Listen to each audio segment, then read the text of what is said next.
This evening, our topic is being brought to us by Dr. Scott Allen Barbour, who's to my right. He'll be up here in just a few moments. Let me give you a bit of his bio. He's a board-certified orthopedic surgeon, important to guys like me who've had knee replacements, for example, and a fellow in the American Academy of Orthopedic Surgery. He graduated magna cum laude from St. Louis University School of Medicine, and he's completed surgical internships and residency at University of Miami's Jackson Memorial Hospital in Miami, Florida. During his training at the University of Miami, he trained under the guidance of orthopedic surgeons for the Tampa Bay Buccaneers and Miami Dolphins, and that provides tremendous experience in the diagnosis and treatment of sports-related injuries. He spent another year receiving additional specialized training in sports medicine as a fellow with the Palo Alto Medical Foundation Sports Medicine Department in Palo Alto, California, left coast, where he worked with the San Jose Sharks hockey team, Oakland Raiders football team, and United States rugby team. Let us welcome Dr. Barbour. We will be at a short Q&A period afterwards. Lucky you. Thank you so much.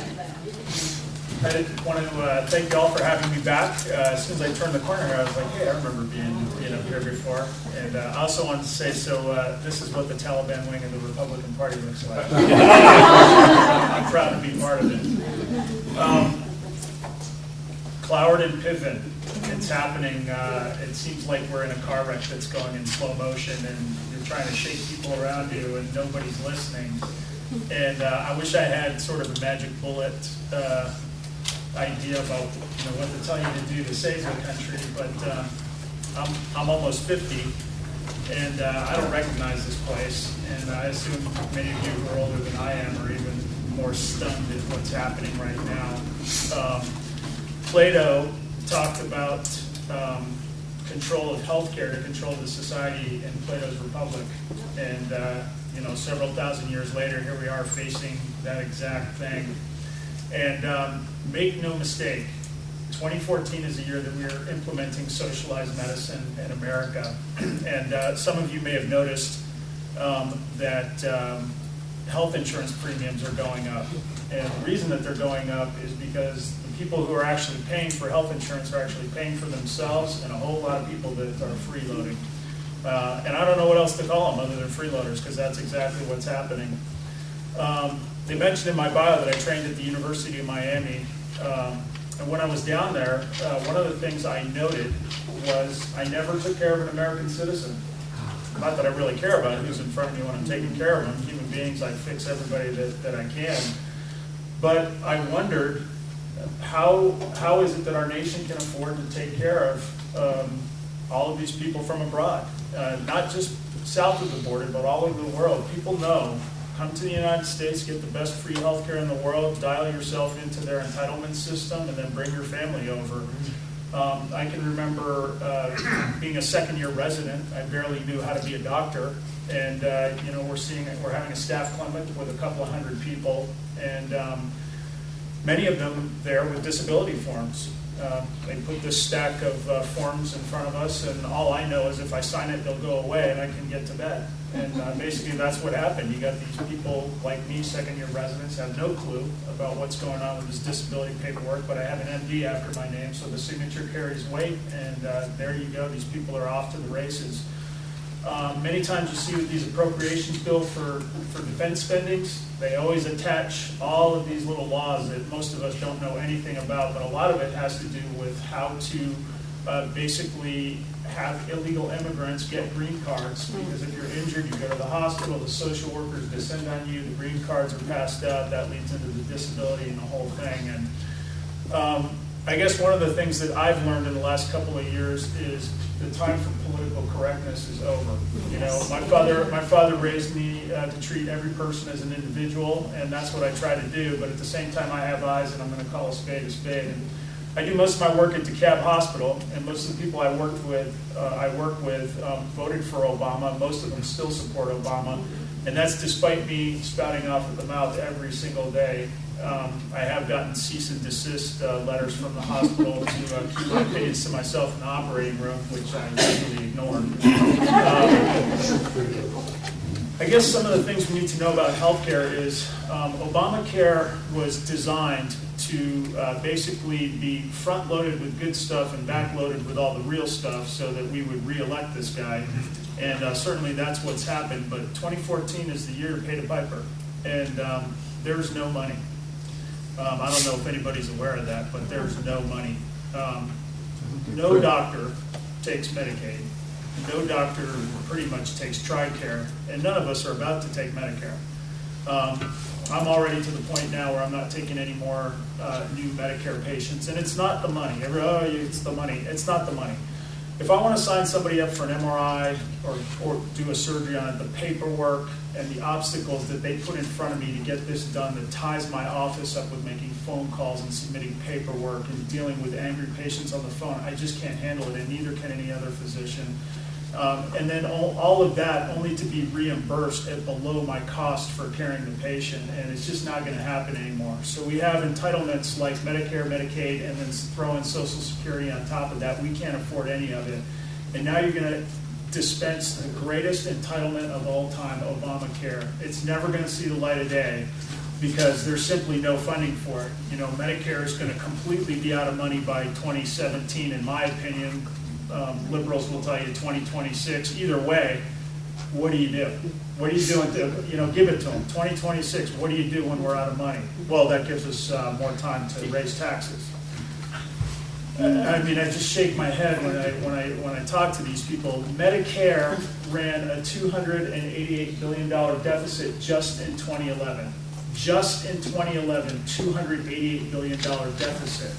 To kind of put that in perspective, the sequester was $85 billion. There's no amount of tax raising that will possibly accommodate saving Medicare, Medicaid, and certainly not going to fund Obamacare. And now we see the Secretary of HSS is now shaking down insurance companies to hand over some more money so that they can help implement Obamacare. This is one of the many scandals that's hitting the Obama administration right now, and some of you may not know it because this Cloward and Piven thing. They're just overwhelming the system with attacks from all sides. This group doesn't need to be lectured on the ills of socialized medicine, but I can tell you that I applied to medical school 5 times before I got accepted. And some of it had to do with me not really finding my stride until I was a little bit older and knowing what I wanted in life and really applying myself. And some of it had to do that I'm a white man conservative, and the Marxists that have been in control of medical schools don't want people like me in medical school. And now I see why. Because people like me are not going to participate in government socialized health care. I'm not going to listen to a federal bureaucracy tell me how to care for my patients, and I'm certainly not going to do the wrong thing by my patients because it's what the Secretary of Health and Human Services tells me I'm supposed to do. And so, we've got a situation here where Obamacare is being implemented. There's no money to fund it, but they're going to destroy the system that we have, and so we're basically looking at chaos. Because nobody is going to be able to participate in Obamacare. Now, you got a bunch of seniors that have, basically planned their life around Medicare, and to have the cart pulled out from under them once you're already on Medicare is really not a solution, and certainly I'm not advocating for that, and nobody I know that's reasonable is either. But we've got to do something, because people don't work for free, and you're not going to be able to get quality doctors or even poor quality doctors to take care of you for nothing. We have bills to pay too, and so we're going to have to figure out a way to do this. And we have a bunch of problems out there.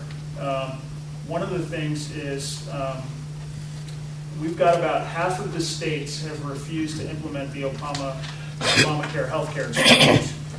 And this is an important thing because I don't know if you guys remember, but essentially when they were passing Obamacare, the Obamacare bill that passed in the House that was sent to the Senate was not intended to be the final bill. It was supposed to be fixed by the Senate and sent back. We elected Scott Brown from Massachusetts who was supposed to be the 41st vote against it, and so they used a dirty trick called reconciliation to treat the bill that came from the House as a tax bill and make some modifications there, and they ended up passing that. So there's a whole bunch of mistakes in the House bill. One of the ones, however, is that only a state exchange is allowed to distribute money from Obamacare through the Obamacare exchanges. So when the governors refuse to set up the state exchange, that means the federal exchange is going to come in, but they do not by law have the power to enforce the mandate or distribute that money. This is all gibberish and it's all incomprehensible to anybody, but that's the problem, is people are going to need their health care out there, and you've got this law that's sort of partially being implemented that has no chance of going forward, that's not even partially implemented yet, and so I can unequivocally tell you I have absolutely no idea what's going to happen over the next couple of years. But a couple of things I can say is participation with this hostile takeover of our country, in my opinion, is just not an option. And a lot of people might be aware that one of the things that Obama's wanted to do is expand the Medicaid spending at the state level. And so he's sort of been holding that over the heads of the governors and basically saying, you know, I'm going to appropriate money back to your state if you implement or if you expand your Medicaid. And if you don't, then we're going to take your money and distribute it to other states. And so John Kasich of Ohio basically expanded his Medicaid role, and his argument was, well, that's our money from Ohio, and if we don't do it, it'll just go somewhere else. And he's partially true, but he's also capitulating to Obama, because if you're able to disperse some of the load onto Medicaid, that makes it easier for him to implement his evil Obamacare. And so at this point, I feel like the glove should be off, and it should be everything we can do to stop this from happening. One of the things my wife and I are doing is I'm not going to have health insurance starting next year. I'm going to pay cash, because myself and many other doctors across the country have had it with insurance companies, which are basically just an arm of the federal government that basically are being paid off by the federal government, and in return they're basically permitted to have blocks to any competition in the marketplace, and so that gives them the opportunity to gouge their patients, because there's nowhere else to go. You know, most of us get our health insurance through our job, and it's not as if we have an opportunity to say, well, I don't like Blue Cross Blue Shield, I think I'll get United. Nobody does that. And so whatever your insurance company is, they come down and say, hey, we're raising your rates 10%. You really don't have a choice but to take it. And so I'm not participating anymore. With the amount of money that I'm spending on my health care, I can put that money aside and just pay cash as I go. And what you're finding is there are a lot of doctors out there that are providing market prices for health care. And the thing that's important to note is if you get leukemia or whatever, you can sign up for Obamacare then, which is how these morons work in everything. And that's why every government institution is just wholly incapable of doing anything. I mean, to me, there's just nothing more foul than a government bureaucrat. But the IRS tells us that the cheapest health care in the Obamacare exchange is going to be $20,000 a year, but the fine for not signing up for Obamacare is $195. So I don't know who's going to pay the 20 grand when you can pay the 195, and if you get sick, then sign up for Obamacare, which means there's going to be even less money to implement Obamacare, and I already said we don't have money to do it. So I think one of the biggest things that we can do as a group, and obviously you guys are already doing it because you're here, but one family member, one neighbor, one person at work to open their eyes to what's going on so that we can, make changes at the electorate. My personal opinion is the federal government is a lost cause. Republican or Democrat, they're all big spenders. They're all spending more money than we have. And I don't really see the likes of a Ted Cruz or somebody like that changing the system in Washington. I mean, you got John Boehner right now as the Speaker of the House, who's basically, I don't know what he's doing. I mean, to me, he must be a closet Democrat or something. I mean, he just, well, I mean, my wife is a very astute person. We were up there with the Tea Party group years ago, and John Boehner was not Speaker of the House then, and my wife, at the time I was fighting against Obamacare, and we were going around meeting all these people, and we got in a room with John Boehner, and all he did was me, and, you know, I'm going to do this, and I'm going to do that. My wife was like, excuse me, you've been here for 17 years, you are the problem. And he was kind of...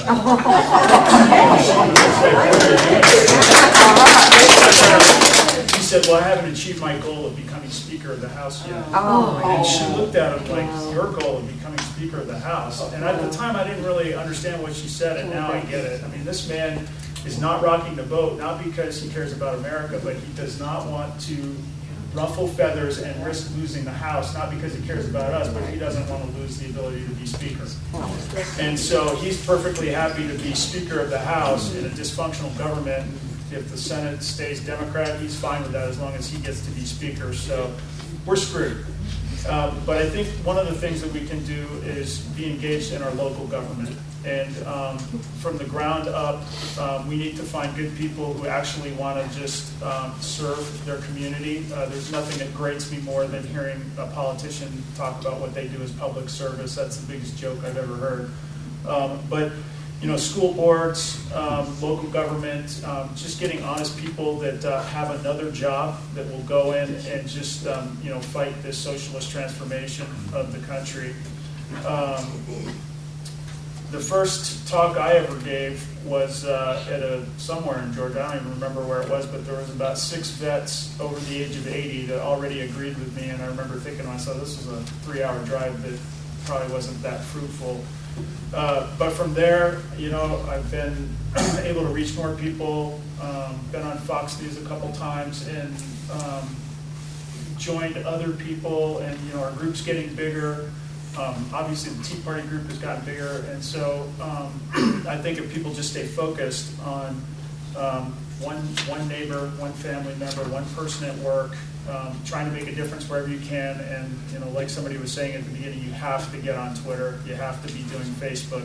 That's the, in my opinion, I think Twitter and Facebook are going to be, and social media is going to be what saves this country.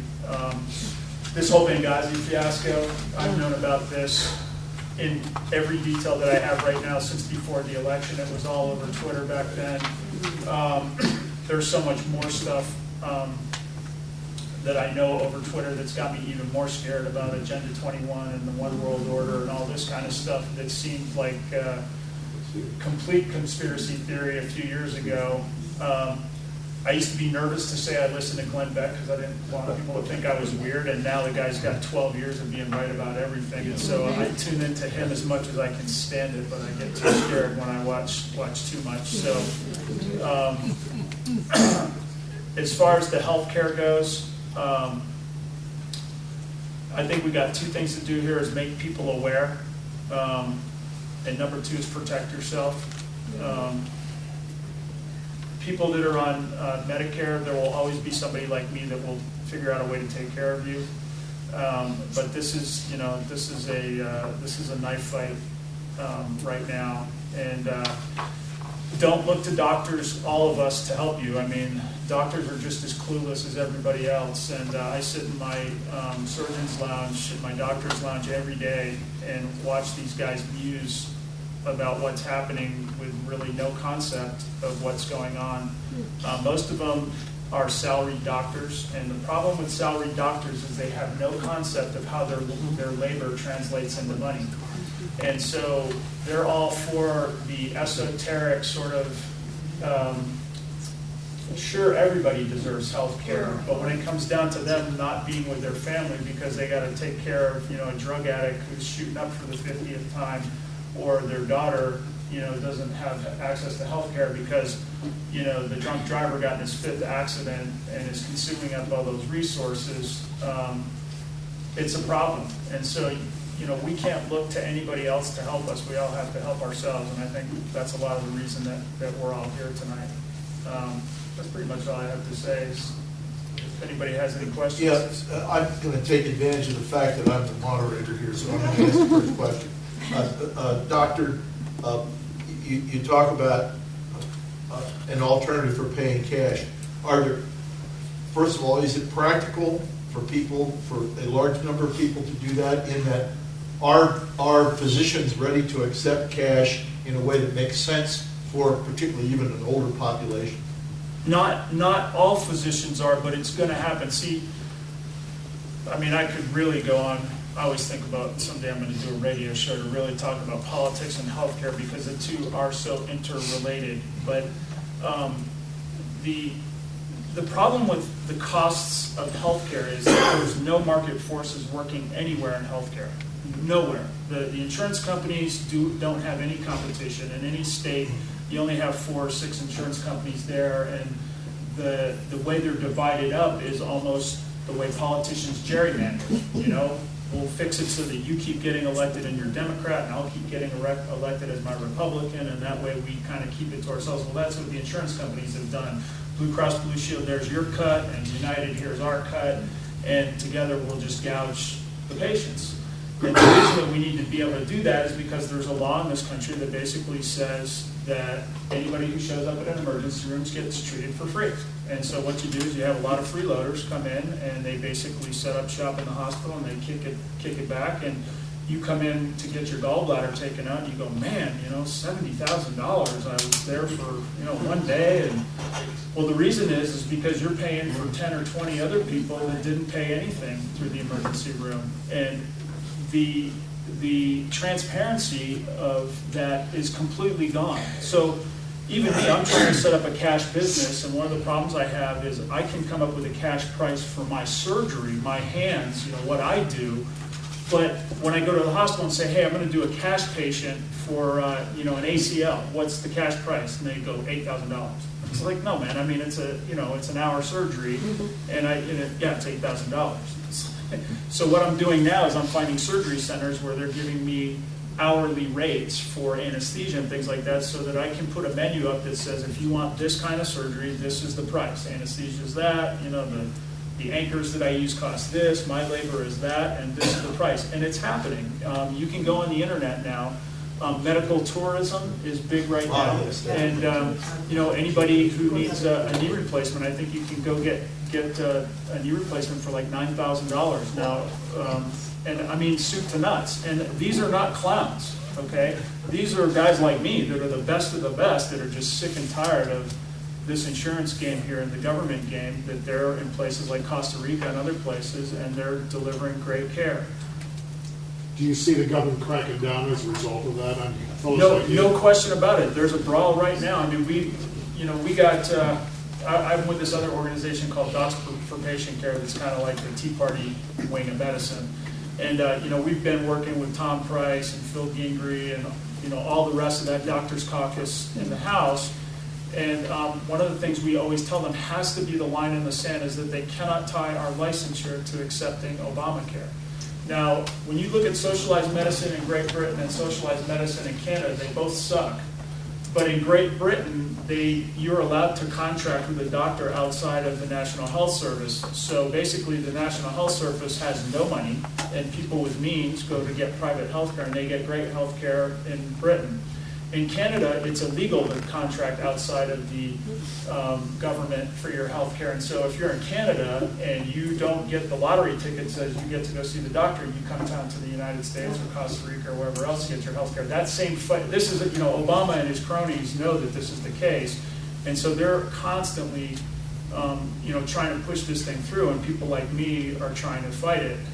One of the things that some of us are looking into is Indian reservations, because Indian reservations are technically not the United States of America. If we go in and just tell them, let us set up a market-based hospital, we'll take care of your Indian population, and you let us run, set up shop here. That's awesome. That's a good idea. Political question. The House has several times passed a bill repealing Obamacare. The Senate has done nothing. This is it. The Senate has about 30-some senators up for re-election in 2014. 20 of them are about 20 are Democrats, but about half of those are vulnerable. Is there any hope for us to change, to repeal Obamacare, and then what's left? Do we Yes. salvage what we have? Yeah, I mean, first of all, the politicians in Washington are clueless. These people are not the best of us, they're the dumbest of us. And they're in many cases the evil of us. These concepts are not hard. Look, when they started talking about Obamacare, I was watching my TV and I heard Obama say that doctors will knowingly mistreat diabetic patients so that we can amputate their legs for $50,000. And I looked at my wife and I was stunned. I mean, I don't know if anybody, I don't remember any time in American history a politician lying to that extent. I mean, that is just so outrageous. And I mean, I'm getting excited right now. It's like these people are 4-year-olds, you know, and you know, the Medicare reimbursement for amputating a leg is $800, and that includes 90 days of care after you do the operation. And for anybody who's had to amputate a limb, you wouldn't do it for $8 million. It's a terrible thing to have to do to somebody. But the point is, I thought when I heard that, all I got to do is go to D.C. and explain to these guys what's going on, and of course, rational people will make the right decision. And Steny Hoyer put his finger in my chest, and I won't tell you what he said, but he basically told us doctors to get the F out of the way because we're going to roll you. And I remember thinking to myself, I'm a citizen, you work for me, and you're old, and I'm going to kick your ass if you touch me. You start to look at these congressmen, and it's like they're the children. My father held the seat for 50 years before I had it. There's the people who run their offices, and I'm not going to name names, but I mean, what's his face from West Virginia who died at 1,000? Barbour. I mean, this guy's like posing to his wheelchair in the back, drooling on himself, and they got 20-year-old kids that are running the show in there. You know, you go in and it's like, oh, I'm Senator Byrd's healthcare liaison, and it's like you're 4. You know, how do you mean you're the liaison? I had Mary Landrew. I was there with her healthcare LA was a 26-year-old little girl. And I'm sitting there with 12 other physicians, and I was probably the youngest one. And she looked at us and said, "I know way more than this than you guys do. I do this every day, all day."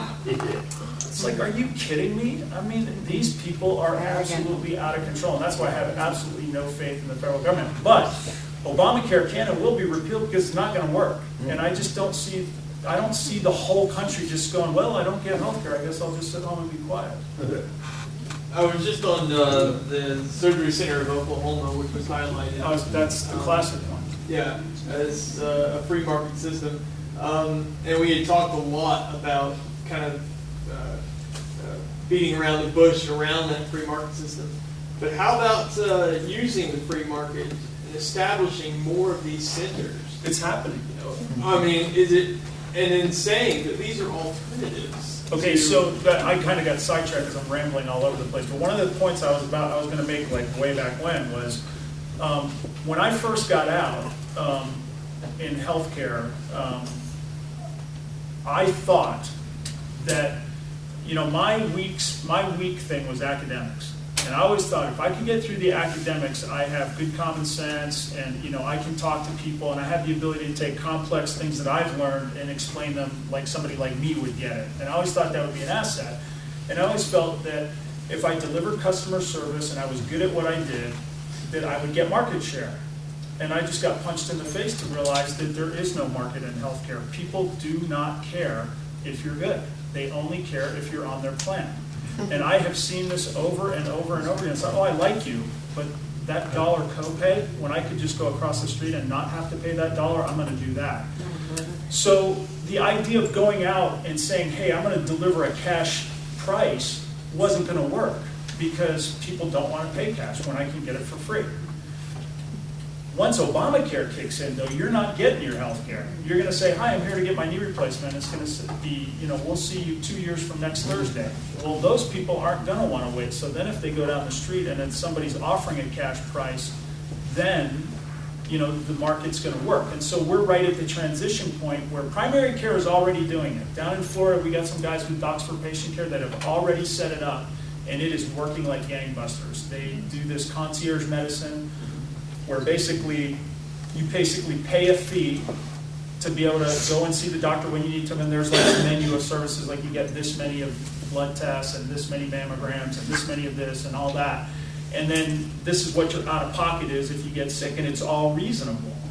That concierge fee is pretty expensive though. Yeah, now. Yeah. But once you let the market take place, like for example, this Oklahoma thing, I'm putting my prices. Yeah, I mean, in. I see the prices right here. So the carpal tunnel, what's the carpal tunnel? I mean, We talked about the knee, actually, an open procedure is at a little less than, or a little less than 7,000. okay, you gotta understand, this is, their menu is vague because there's no competition, so they're the only game in town. So they're basically catering to desperate people. So my wife and I was going to put a cash business or a cash menu of my services. So I was going through all of the things I did, and one of the things we did was we looked at that. So when I thought, how much is it worth for me to do a knee replacement? Well, I don't know. I mean, how much should I make an hour? It's like, well, let's think about who I am and what I've done and like where I rate in the world in terms of how many other people are there like me. Like a Michael Jordan makes a lot of money because there's only one guy who can do it. I'm not like that, but I'm pretty unique, and especially in a thing called hip arthroscopy. I'm very unique in that. But I have no idea how much money I should make on anything because there is no market. And so once we unleash a market, like I looked at their carpal tunnel, and I don't remember what it was, like $1,800 or something like that. And I remember thinking to myself, man, I'd do it for half that.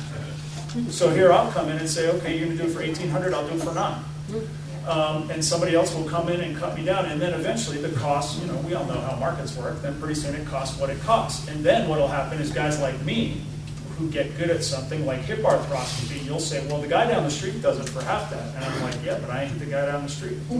Now I want to play a little bit of devil advocate here, if I can. We talked about a lot of repealing, and you said that it is certainly possible.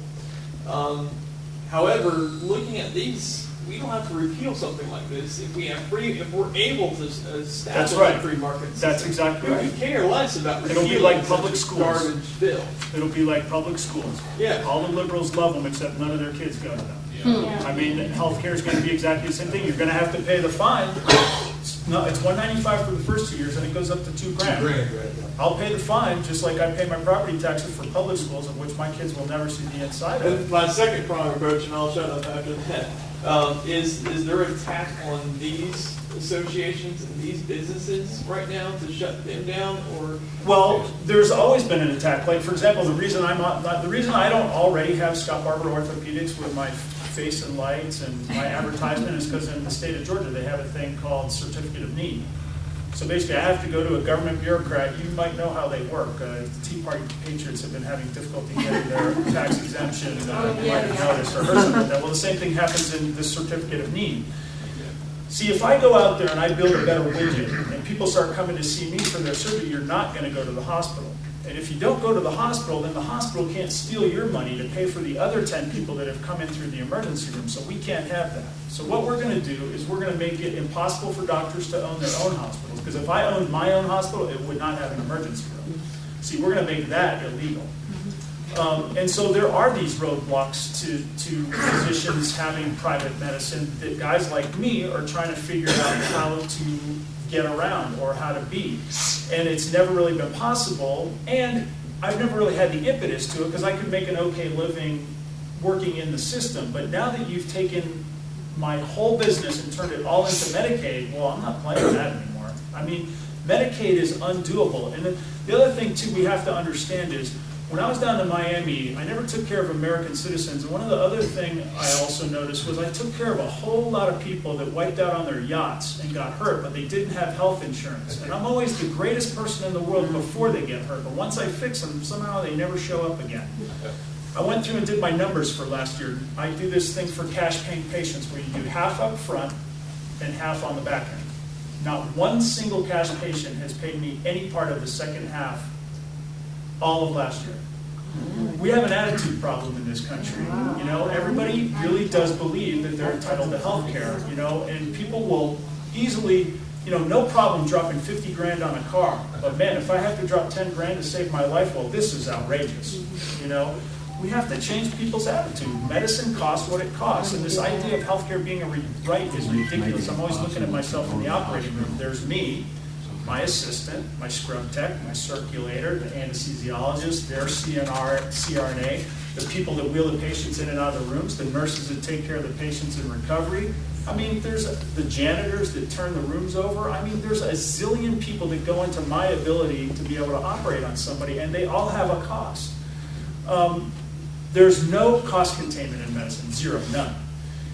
When you come to see me in my office and you hurt your knee, when I do my physical exam, because I'm awesome, I can tell that your ACL is torn by my physical exam. So I tell you, your ACL is torn, we need to operate.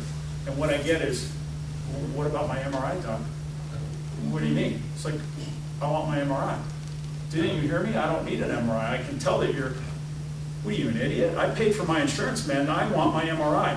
Their attitude is, I paid for insurance, therefore I want my MRI. But I don't need your MRI. So I don't order it. You know what happens? They go to see somebody else. So guess what I've been trained to do? I don't even ask anymore. That's like, let's get the MRI. I mean, I'm never going to look at it again, but let's get it. Which is great, because I own an MRI.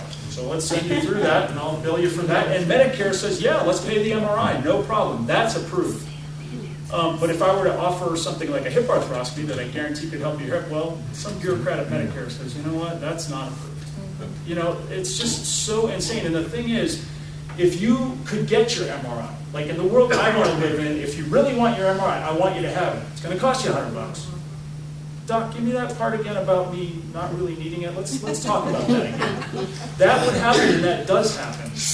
When I go to the operating room, they open these packets of drapes, and it's like, you know, I prep your leg or arm or whatever with, you know, the betadine to clean your arm, and then I put the down sheet and the top sheet and this sheet and then that sheet and another sheet and this and that. It's like got 20 layers of sheets to cover everything up.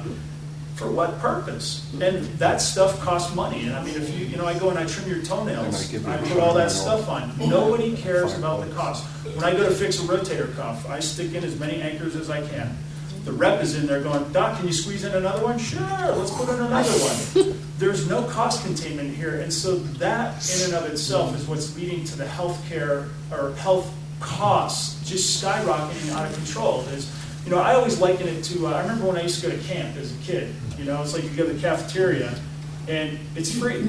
You know, mom and dad paid the fee, and you show up at the cafeteria and you can eat as much as you want. So I would go up and I would grab this plate and that plate. I don't know about that dessert, but I might take a bite of this one and that one. And I'd come back and I might take a bite of this, and you know, I didn't really like that. And 90% of it I dump in the garbage because I'm not paying for it. That's exactly what people do with healthcare. They just waste. The doctors, if you come into the emergency room and you say, I have a headache, MRI. You think I got a tumor? Nope, but I ain't taking the chance with my medical license. And guess who will cover it? Medicare will pay for it, so let's get it. Is that an issue also driven by attorneys? I'm assuming, because if let's something open screws that. up and Okay, so there's, I mean, it's this country, the level of screwed up we have in every corner, every little rock you turn over has so much scum under it, it's not even imaginable. The disability workers' comp industry in this country is ridiculous, and I do it all day long. And since Obama has been president, the biggest rise in my patient population has been in people that are seeking disability, and you know what? They all get it. So basically, you are a young kid, and you don't really pay attention in school, and you don't really, you know, plan much for your future, and you kind of, you know, are smoking dope behind the gym. Meanwhile, you know, we all know this, right? The other kids are studying hard and, you know, saying their prayers and going to church, and they become responsible. They go to, you know, get a job, and they save, and they produce, and they raise their kids. Meanwhile, the other kids are smoking dope, getting girls pregnant, and basically having nothing going on. And then suddenly they get to be middle-aged, and all of a sudden, well, I'm a victim. You know, I can't get health care. you know, I need free healthcare because I get healthcare. It's like, hey man, you didn't do anything with your life. Meanwhile, now me and my friends, I gotta pay for you because I was studying and working hard and taking care of myself. Well, one of the things that people don't realize, and also I didn't realize it either, but it turns out that getting older hurts.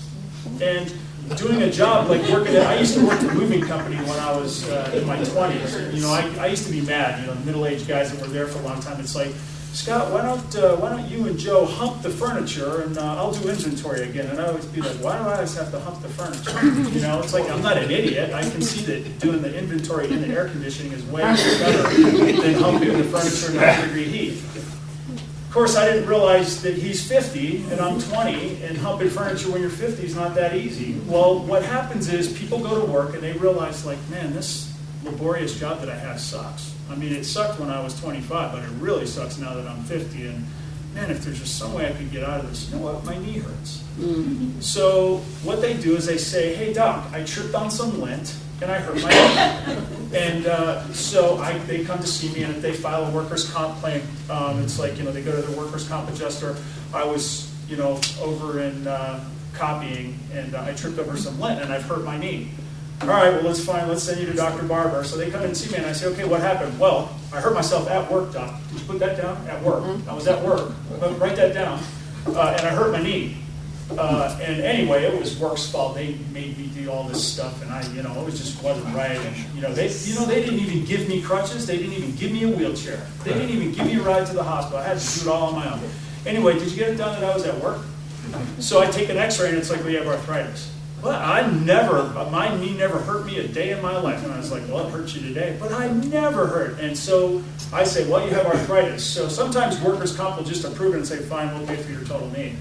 Or they'll deny it. Say, well, it's a pre-existing condition. And they'll say, what? A pre-existing condition? I never had a problem with my knee until I twisted over that leg. I'm getting a lawyer. So the lawyers move in. And of course, they're not doing it for free. So they go to the doctors. And I admit, I'm part of the problem. That the lawyers come in and say, hey, Scott, I got this patient, man. They did not clean up the lint at work. And this guy tripped over. Can you take a look at him? And so what will happen is they'll pay me. Workers' comp pays me better than any insurance. So I get, if Medicare pays me below rate, Medicaid pays me way below rate. Insurances will pay me like 120% of Medicare, which is not great, but at least it's more than it cost me. Insurance or workman's comp would be like 150 or sometimes even 200% of Medicare. It's a good pay.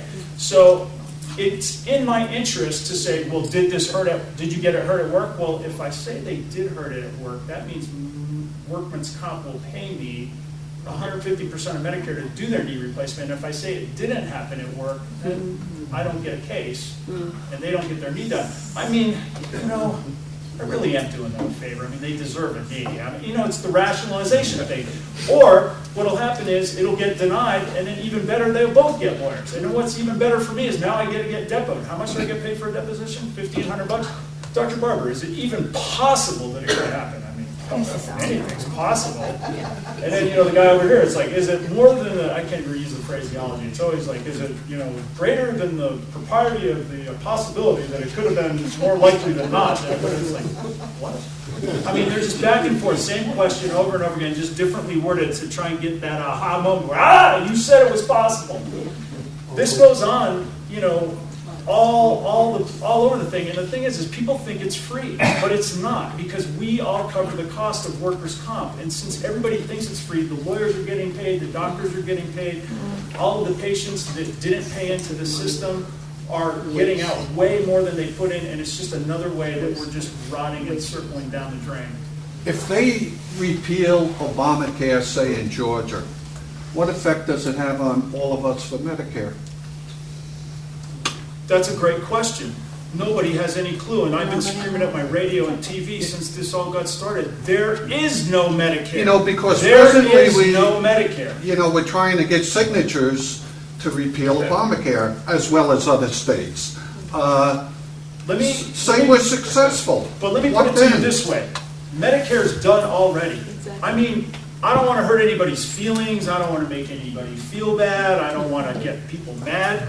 It just is. It's out of money. Do I think that people over the age of 65 that through no fault of their own have been forced to be on Medicare, that paid in their whole life should be screwed right now? Absolutely not. And do I tend to let them be screwed? I absolutely do not. But the solution is not going to be Medicare because it's gone, it's over, it's done. The second part of my question, what is the relationship of Big Pharma to your proposition, pay as you go? Because Big Pharma Okay. exerts extreme pressure on the FDA. In fact, I'm a retiree of the largest, J&J, and, they were the ones that made up when Hillary Clinton came and was pushing for healthcare reform, J&J came up with the concept of managed care, to throw it aside, okay? And what influence are they going to have in this grand scheme of things to come? This gets into the, I have to say, it's like never use an ad hominem attack in a debate. It doesn't get you anywhere, you shouldn't do it. But these people are so damn dishonest, it's really hard not to. And I just really have a hard time not saying libtard because it just fits so perfectly. But it's like Wall Street. I mean, right now, Ben Bernanke, the head of the Fed, is printing money, and he's giving it to the Wall Street buddies, who are then investing it in the stock market, who are inflating the stock market with inflated money. Meanwhile, your savings and my savings and the amount I make on interest is just being dwindled away. It is no different than the federal government going into the bank and just taking my money right out of the vault. So, I'm always thinking about ways to say stuff on Twitter and everything. I've been having this one in my head about one of the biggest problem, the fundamental problem in this country right now is cronyism. It's all cronyism. Corruption. But it's the ability of one group, like a big pharma or Wall Street or the unions or whoever, to get with government and use the power of government to take money from somebody else and give it to others. And big pharma is one of those people. And people will, liberals will look at me, big pharma, they're part of the evil medicine. It's like, well, it's not that simple. It's not like all healthcare bad and all government good. I mean, there's different players here. People often will talk to me about, why you just care about the money. I don't care about the money. What I care about is the power. I want to be able to talk to my patients and treat them based on how I think they should be treated, and they think they should be treated based on medicine, and I want the opportunity to compete in a marketplace. And if I'm good at what I do, I'm going to be wildly rich. And if I'm not good at what I do, I won't be. Well, a lot of doctors don't like that because they know they're terrible and they want their cut of the patients. They don't want to have to go out into the marketplace and compete. This is the fight of our time. At least it's the fight of my time. And this is why I'm, not with my kids right now. And I'm here, on a weekday night. What do you think of this? Someone suggested that you not have health insurance for just going to the doctor and getting a checkup or something like that, but that you have catastrophic, for catastrophic illness. Would that work? Except for Obama made catastrophic health insurance illegal. Pay cash for your regular. Look, if the cheapest healthcare in the healthcare exchange is going to be $20,000 a year, do you use $20,000 of healthcare a year? I don't. I mean, you might if you get leukemia, but if you do, sure. I mean, look, there are people who are not in a good spot. I have some woman on Twitter who, I'm going to get around to, everybody knows that AARP is the devil, right? AARP is basically bought and paid for by Obama, and basically they did away with Medicare Advantage, and basically the only game in town is going to be AARP to get a supplemental to your Medicare, right? So they're like, oh yeah, we're all in for Obamacare, woohoo, it's great. The thing is,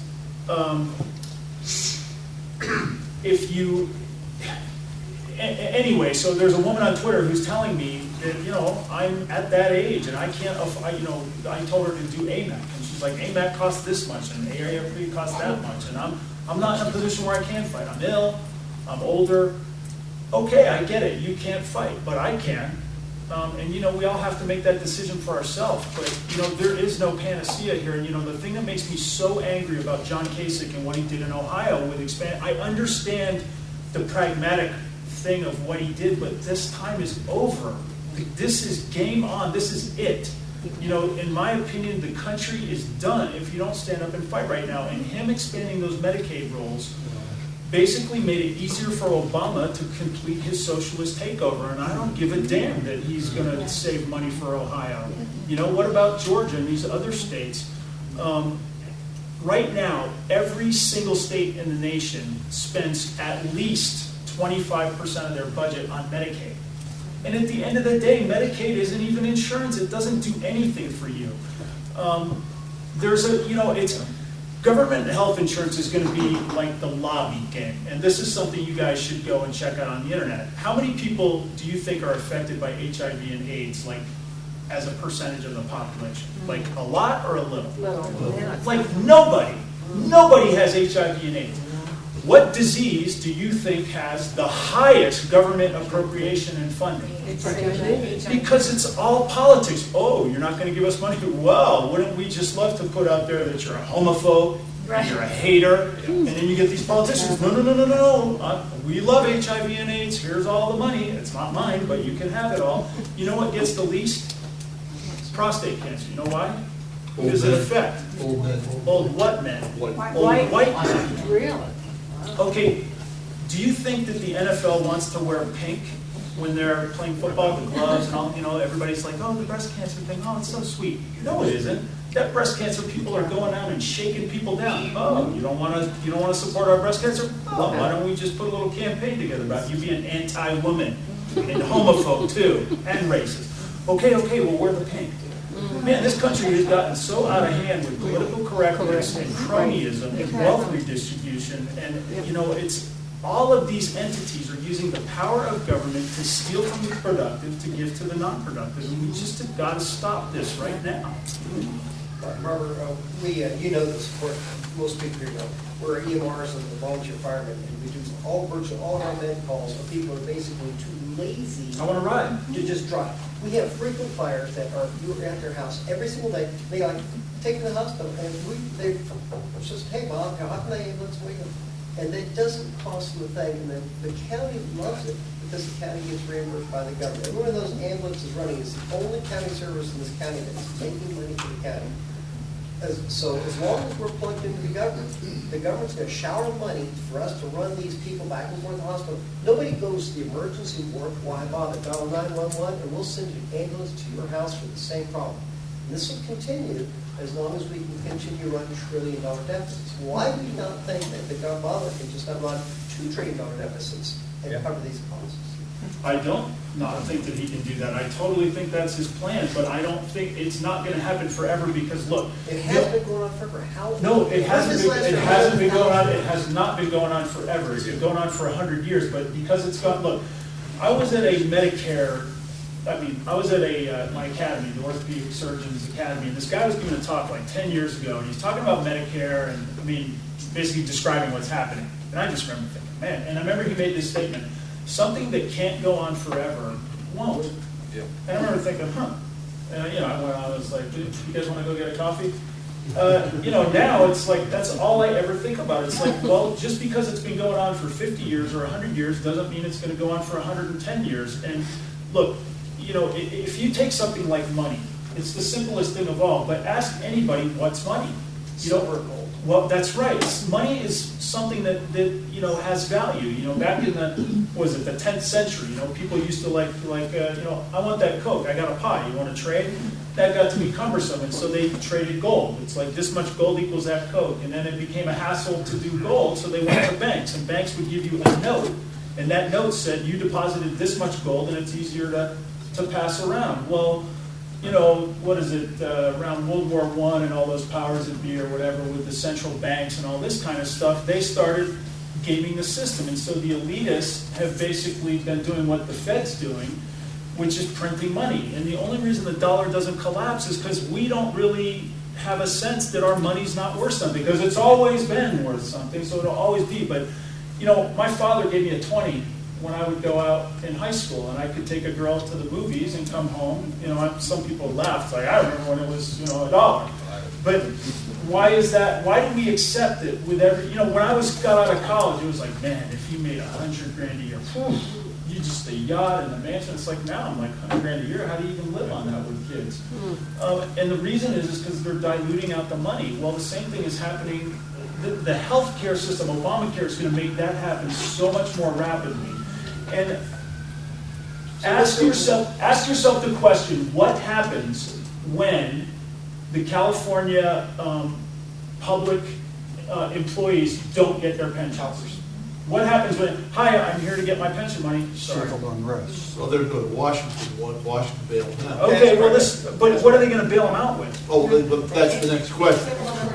No, I know. So at some point, It's you're not gonna there. at some point you're gonna be asking something to be doing something for nothing. You're gonna ask a policeman to go on the beat without getting paid. It's already happening in New York. The public schools are out of money, and the teacher said we'll finish out the year without pay, and they said no because bureaucrats and liberals are stupid. But anyway, it's happening. There's no money, and it's going to be a trickle effect, and it's going to be one group after another. And the thing is I don't know what's going to happen because it hasn't happened yet. But I'm just imagining. Civil unrest. I have needs.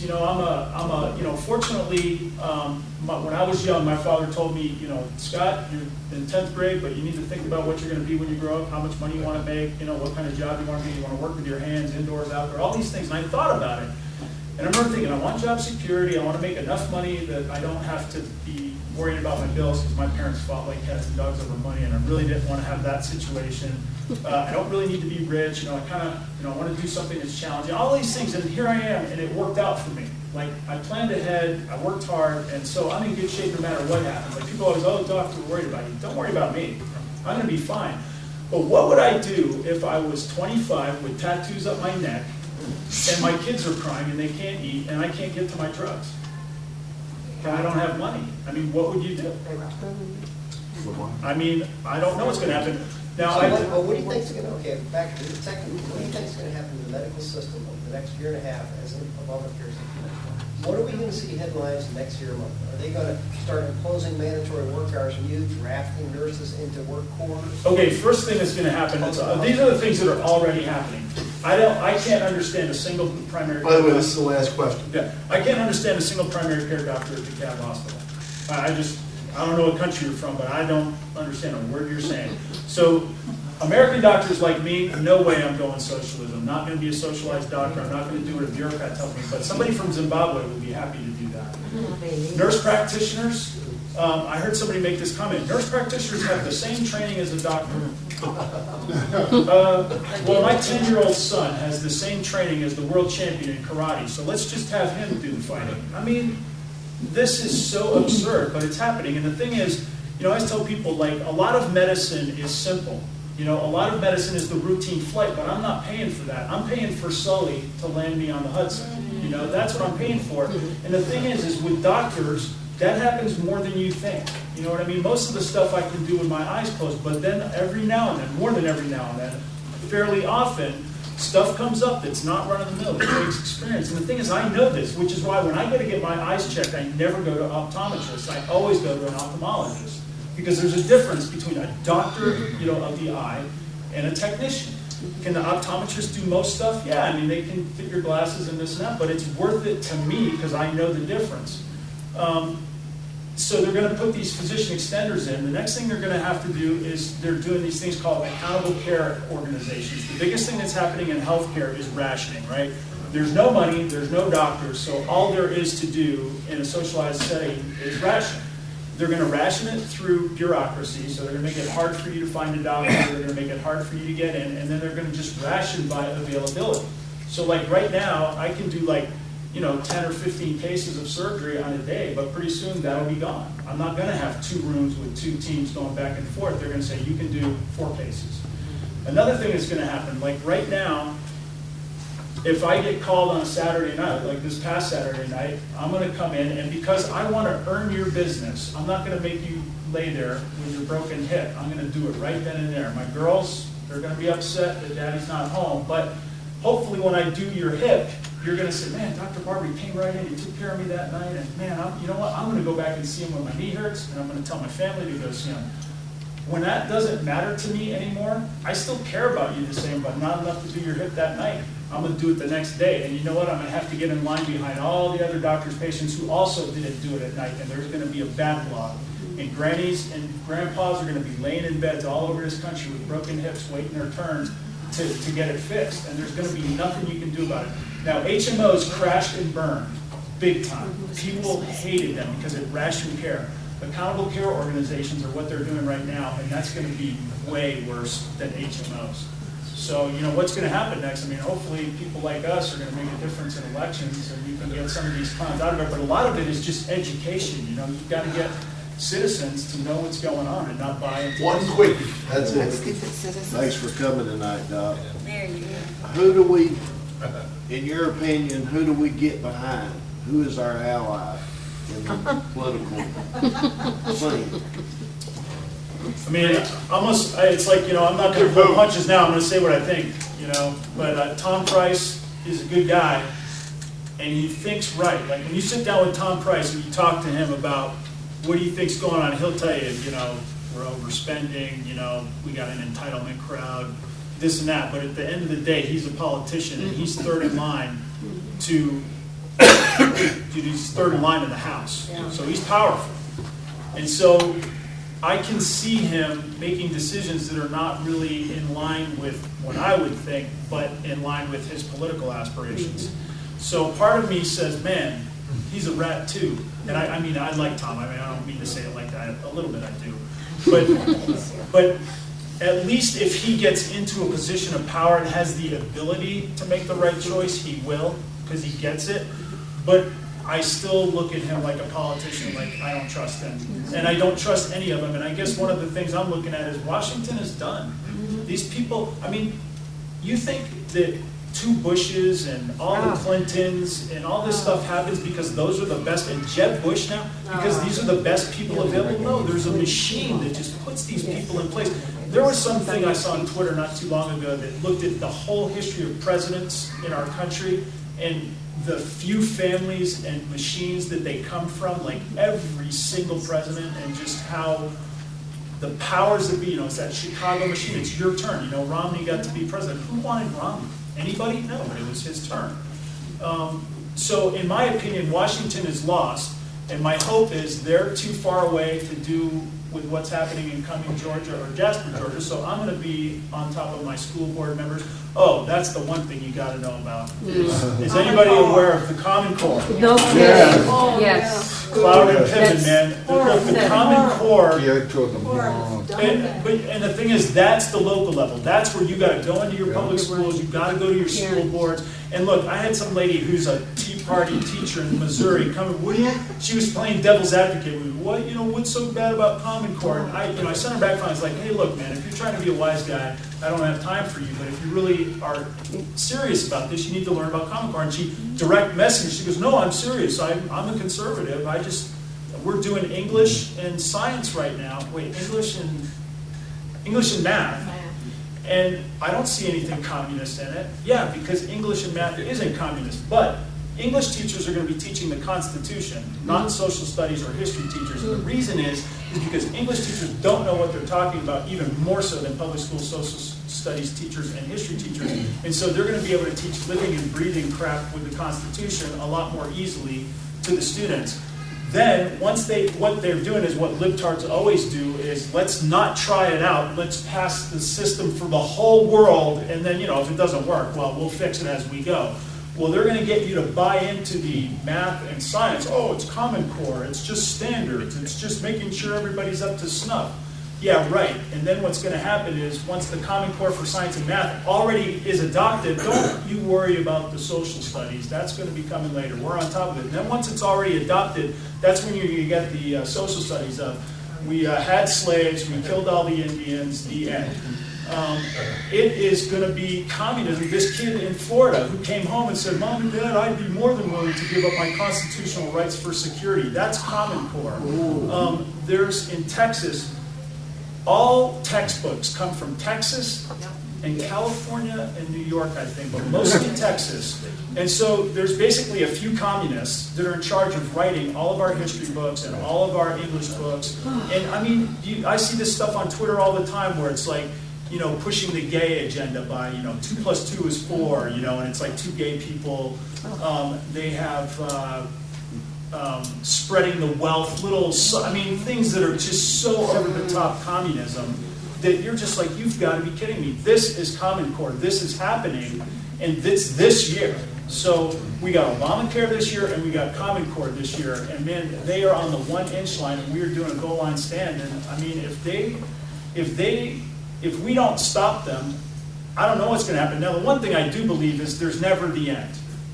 It's never the end. No matter what happens, even if we were to go socialist, we could always come back from it, I believe.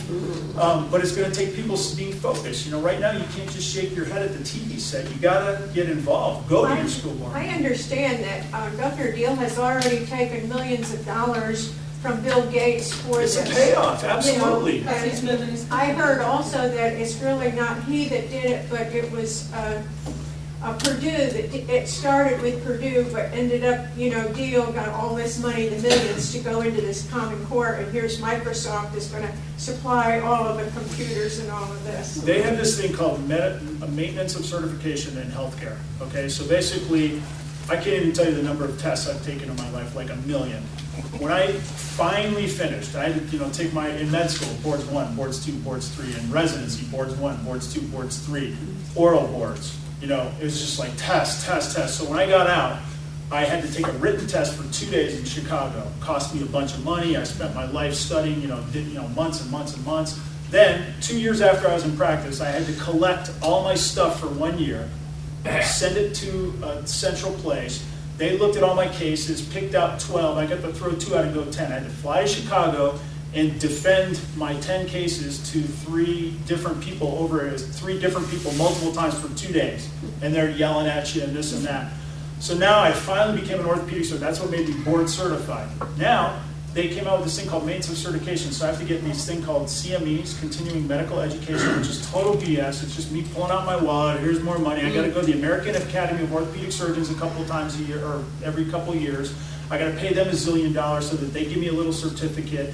And it's all the government forcing this because of payoffs. And this basically what happened with these certifications was it's not even healthcare. Some guy was sitting at home going, if I could make doctors take a test and bill them for it and then sell them the stuff to study, I could make a lot of money. So then they go to Nathan Deal and they say, hey, Nathan, we got to make your doctors better. They should take this test. And Nathan's like, and here's a few bucks for your campaign fund. It's like, yeah, let's do that. Well, next thing you know, they got certain specialties in medicine that are having to get recertified every 2 years. And they have studies now that prove that we are worse doctors for having to do all this maintenance of certification for a couple of reasons. Number one, it stresses us out, takes us away from our practices and all that kind of stuff. And I got to learn the wrong answer again. Like, I don't know the wrong answer anymore. I've been doing this for real every day of my life for the last 15 years. I only know the right answer. What are you supposed to do with this kind of fracture? It's like, what do they say you're supposed to do? I mean, we never do that. We actually always do this because it works better. This is a problem. And so in every facet of everything, the government payoffs are causing us to suffer. And we took it for 100 years because we could still get by. They stole a little of my money, gave it to other people, but I could still take care of my family and I could still get health care. Well, now we can't anymore. They're stealing my money. It's making it not possible for me to get my own health care or save for my own retirement or pass any wealth on to my children. It's got to stop. How many follow you?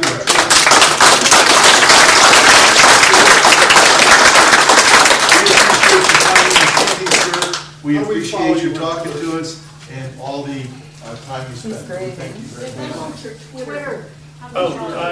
It's Dr. Scott _Atlanta. Say it again. Dr. Scott, Dr. SCOTT _Atlanta. We thank you all for coming. We hope you come back for a continuation of these series.